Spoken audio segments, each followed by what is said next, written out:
The 9th Wednesday that followed the inception of this series is upon us, my dudes. That is right, we are now in episode 9 of Velocity Lake, the Planet Coaster series in which I construct a park in Planet Coaster, a video game for the PC platform called Velocity Lake. Welcome to this episode. What a great intro. I feel like my intros for Planet Coaster videos are always terrible. And so if anything, I'm just keeping up a tradition at this point and keeping things equally mediocre with this one. But hopefully the content of this video is not as mediocre as its intro. We're going to be constructing a coffee shop of modern aesthetic, which is an architectural style I've never really attempted too much in this game. So as far as episodes go, this is one of the shorter ones, but, you know, I still think it's pretty nice nonetheless. I was really happy with how the aesthetic turned out, actually, for this building. That being said, I feel like I should clear up right out of the bat that this I was using like an actual concept design. Well, I was using an actual restaurant's design as the muse for this build. It was like a CG render, but it was an architectural design, and I have no idea if it's actually a real building or not. And I was trying to find the actual original image I used so I could, credit the artist that I basically copied or was, heavily inspired by the work of. But for the life of me, I couldn't find it on Google Images. So apologies if you're watching this video and you designed this building. I mean, I did take a lot of artistic liberties of my own, so it's not a complete carbon copy, but it was very heavily inspired by this CG render I just found on Google Images and subsequently was unable to find again. So, you may recognize this in a video, in a picture that you saw. That's what I'm trying to say there. So, that being said, it is fairly reminiscent of a lot of modern coffee shop / takeaway fast food building designs, in that it's fairly simplistic glass box with these big, I don't want to say plastic, but big accent features. What would they be made of? I guess plastic, or I'm no architect, or concrete cladding, I don't know. But these big arcing beams with wooden and glass finishes to create an overall nice, modern, clean look that blends in pretty well with the wooded surroundings of this park. I know I have said in preceding episodes that I'm going for a more alpine generic style for this island, but the alpine style looks good for the stations, so I thought it'd be nice to have this thing be a standout feature. It was commissioned by the coffee shop chain themselves. They brought in their own architect to come up with a nice modern building that really exemplifies the fine culinary events, locations that we have in Velocity Lake. So that's really all we're doing in this episode. In fact, next episode, we're building a restaurant as well. So it's going to be a double whammy, but do not worry, because the episode after the next episode is going to be a big one. It's going to be the B&M launched hypercoaster, one of the best rides I've ever made in this game. I'm not sure if it's the best ride in this park, because I've had a lot of winners in this park so far, but it definitely is up there. And, it has Silverette's approval. He saw a picture of it on Discord and he said he liked the look of it. So it has that seal for what it's worth. Glass panels are great. I don't know if glass panels are a part of the Studios pack or if they were just added in an update. I feel like they were added in an update, but just in case they weren't, they may be in a DLC, I don't know. I've never really worked with glass too much in this game, actually, up until now. I've mainly just had, hollow openings, but I thought this park, we try and incorporate glass into some of the structures. So there'll be a monorail station that incorporates a lot of glass, as well as, obviously, this restaurant here. In fact, I don't think I've built many restaurants, if at all. No, I know there were a couple in Crimson Tower. I was going to say I don't think I've ever really built restaurants with an actual interior. I've always just had open food courts with stalls in them, or even less than that. But this time I went with an actual interior for the restaurant, or at least I was saying restaurants, I mean coffee shop. Although that being said, when I finished it, I did look back and think it does look a bit cluttered, and ultimately it'd be nice for just there to be lots of internal space for guests to queue. So I did end up, I think I've just cut out all the footage of me doing it, to be honest. I did remove the interior, but we have the wiggle room if we wanted to add one later on. Now I've got those wooden slack, I finished building them now, but I had those wooden blind slack things. They seem to be a thing that I don't know if they've got a name, but they seem to be present in a lot of modern buildings these days. So I thought I'd go ahead and add them, and also they were present on the building I was taking inspiration from when building this. Probably the more key thing here there. And then obviously just me, I say that a lot, I say, and then obviously, and then talk about something that wasn't really that obvious. But I was just basically trying to fight with the path tool to get the interior layout of the flooring to do what I wanted it to. Ultimately, it wouldn't, as is the way with the Planet Coaster path tool, but I was pretty happy with how things turned out overall. But it meant I couldn't get 2 toilet blocks in this back portion of the... Oh, maybe I did. Maybe I did then. I spent a long time. I have edited some bits of the footage out because it took so long, but some parts, like, I still ended up having that weird curb floating there, so I had to mask it with a... I was about to say with an artificial floor, even though all floor is artificial, with like some concrete just to mask the fact that the floor is imperfect. It is flawed, one might say. Thank you very much. We'll just leave the rest of the commentary in silence because I ain't coming back after that pun. Yeah, there's the doors. I got rid of the doors. Just because, again, you can't have the doors swinging open and shut like a real restaurant. So I thought, let's just get rid of them entirely so it makes sense the guests can actually walk in and out without interacting with some sort of door structure rather than having them just waltz through a solid piece of glass. And then I built these janky looking ramps here, made some steps that looked pretty terrible. I should probably go back and change those. There's probably going to be an episode close to the end of this series, or at this rate, probably about 10 episodes close to the end of this series, where we go back and just fix all the things I didn't do very well throughout, which is this... Oh, sorry, something got caught in my throat. Great commentary, which is something is a slippery slope because I'm now at this stage in Neptune Park. You may be wondering how that series suddenly ended rather abruptly. There was just so many loose ends in that park. It was becoming a bit overwhelming. And overall, I don't know, it was good, but there was a lot of room for improvement that would have been very difficult to do without leveling half the park. So I thought, let's just start anew, apply all the things we've learned thus far, and hopefully build the best park that we possibly can. And I really hope you guys are enjoying this park. I certainly like it a lot more than Neptune Park, even though this is the first park, it's just not, but like it's the first park I've built in a while, or at least the first park I've designed in my head without some sort of central feature.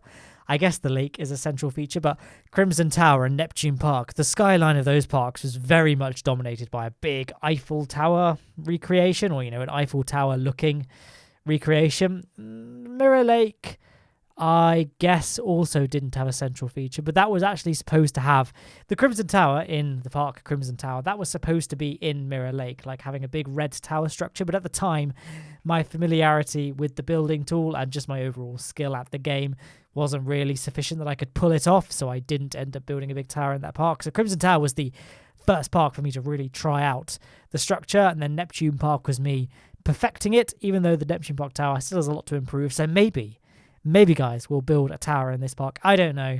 I mean, I feel like it's been done, and the overall aesthetic of this park I really like, and I think would be somewhat dampened by having a gigantic Neptune Park Tower in it. So I don't know if I will, but maybe I'll build something smaller scale, maybe something like is it called Oil Derrick at Six Flags Magic Mountain, the big observation tower in Six Flags. I feel like it's called Oil Derrick, or King's Dominion. I think it's King's Dominion that has like an Eiffel Tower looking observation tower as well. I don't know. Maybe what I'm trying to say is that we'll build an observation tower at some point, but that point is not now or, in the next few weeks for you guys. And that's pretty much the coffee shop done. I did say in this episode we'll be building a coffee shop, and you may be wondering what we're going to be doing for the rest of this video because there's still quite a bit of time left to go.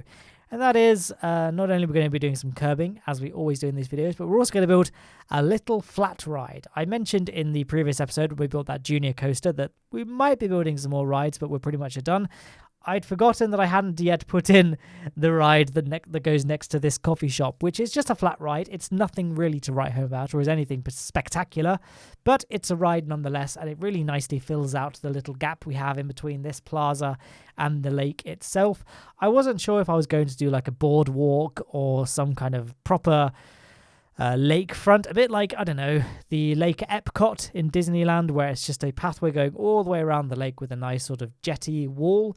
I thought it'd be nice to have a natural lake with sort of beaches that you could just have a picnic on, lounge about in the sun, a bit like the Alton Towers lake. I feel like Alton Towers is so ingrained in my brain that a lot of my parks bleed through remnants of Alton Towers. But Alton Towers is a very natural lake. It's nice to just sit on the grass looking out over the water. It's a thing I wanted to kind of mimic in this park. I guess another one would be Wicksteed Park. Wicksteed Park I've actually been to more than Alton Towers, I think, but it's very, very small and most people probably have never heard of it. But that's the theme park. It was like my local theme park, so it had a grand total of one roller coaster, and that was pretty much it in terms of the rides. There was a go-kart that was rubbish, and there was a tiny little junior coaster that was basically just an oval. Like, it was basically the same sort of caliber as the ones you get in those temporary pop-up fairgrounds that travel around the country. That kind of roller coaster, obviously built far more substantially and was better and safer and all that, but it was the same sort of size and offered the same sort of adrenaline rush, really, which is to say not much at all. So gotta have your safety barriers to make sure it's safe getting up, and there we have it. That's the Street Fox coffee done. Now, there is a Street Fox coffee in the food court by the Intamin Mega Light, so I will need to go and replace that stall because it seems a little bit redundant now we have an actual dedicated building for Street Fox. But I'm mentioning it now because I'll probably be on some random tangent about, I don't know, maglevs or something weird like this series tends to devolve into by the time it comes to me actually doing that for you guys on screen. So in case I don't see it or I'm just in the middle of a very, very important story, that's something that you can be psych yourself up for, guys. It's going to be epic, man. So doing some placement of lamps, and I went with a slightly different curve actually for the edges of this plaza here. Rocks, because they rock. That's a pun I'm sure that nobody has ever made before. I also wanted to leave this plaza fairly easy to extend because we do still have quite a bit of land behind the River Rapids ride, and also a lot of space for us to build in it. Oh, here we go, replacing the Street Fox. Also a bit of space to potentially build another bridge that links the main central island to the the land on the other side. I didn't build one for the moment because it is pretty close to the arch bridge, but I do ultimately end up building a roller coaster on the little peninsula. It's very hard for me to describe because a lot of the landmarks I'm referring to haven't been built yet, but basically to the right hand side behind the River Rapids, I was thinking about building a bridge to the other side of the land. And so the bridge's origin will probably extend from that plaza. So it'd be nice to have a barrier or curbing that would be very easy to selectively remove bits of without breaking up the whole look of it.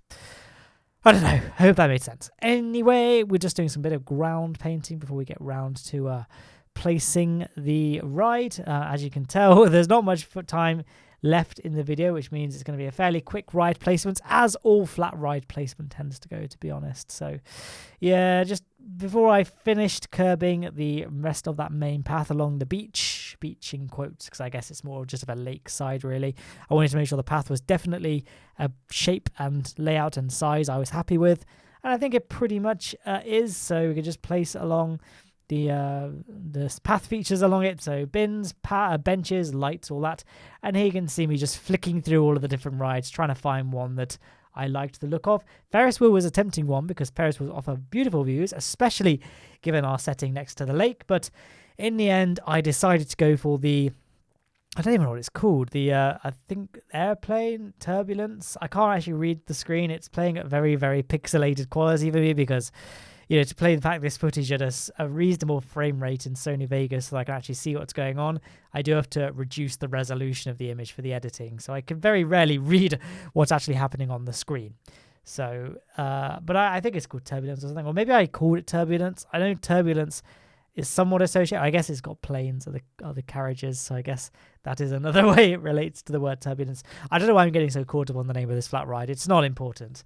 What is important is the safety rails up to the edge of it. Remember when I said that in the previous episode when we built the junior coaster, I was a little bit disappointed that it had no disabled access because by and large I try and build disabled access into my rides. You can see this here because this ride has ramps going up to it, and of course the coffee shop, while not strictly a ride, the main entrance is connected to the plaza by a staircase, a pseudo staircase I guess, because underneath it is just a ramp, but it's scenery like placed over the ramp to make it look like staircases. But we also have an actual ramp as well to serve as the hypothetical disabled access entrance. I know it's not a problem in Planet Coaster and you don't get guests in wheelchairs or anything, but it's nice when you're going in from a realistic standpoint, because if you only play Planet Coaster for, I don't know, the robotic statistics of it all, then scenery in general is pointless. You would just place, I don't know, you'd make a blueprint of like loads of different scenery objects, save it as blueprint and just place it next to where you rides just to get the scenery rating, and then that would be it.